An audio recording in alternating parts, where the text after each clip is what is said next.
நமக்கு கனவு வருவதற்கான காரணம் என்ன?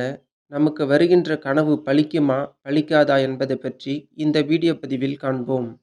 நமக்கு வருகின்ற கனவுக்கு காரணம் நமது மரபணுவில் பதிந்திருக்கும் ஆழமான எண்ணங்களே கனவாக தோன்றுகிறது.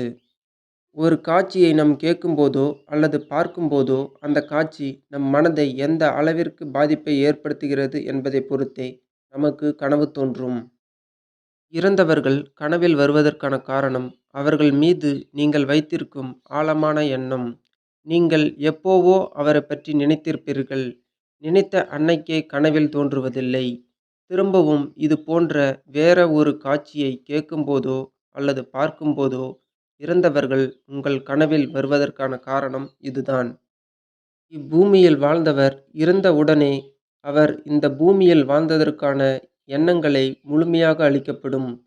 அப்படி இருக்கும்போது அவர் கனவில் தோன்றுவதற்கு காரணம், அவருடைய இறப்பு நமக்கு அதிக பாதிப்பை ஏற்படுத்தியிருக்கும். அந்த பாதிப்பே இறந்தவர்கள் கனவில் வருவதற்கான காரணம். பயம், கவலை ஏற்படும்போது நமது ஆழ்மனம் அதிக பாதிப்பை சந்திக்கிறது. உதாரணமாக, பாம்பை பார்க்கும்போதோ நமக்கு அதிக பயத்தை ஏற்படுத்தும். இதுபோன்று ஆழ்மனதை பாதிக்கும் அனைத்தும் கனவில் தோன்றும். நாம் காண்கின்ற கனவு பலிக்குமா? பலிக்காதா? என்று கேட்டால், அது பலிப்பதற்கான வாய்ப்பு இல்லை. அப்படியென்றால் எது போன்ற கனவு பலிக்கும் என்று கேட்டால், நீங்கள் தூங்கும்போது வரும் கனவு பலிக்காது. உன்னை தூங்க விடாமல் செய்யும் கனவே பலிக்கும்.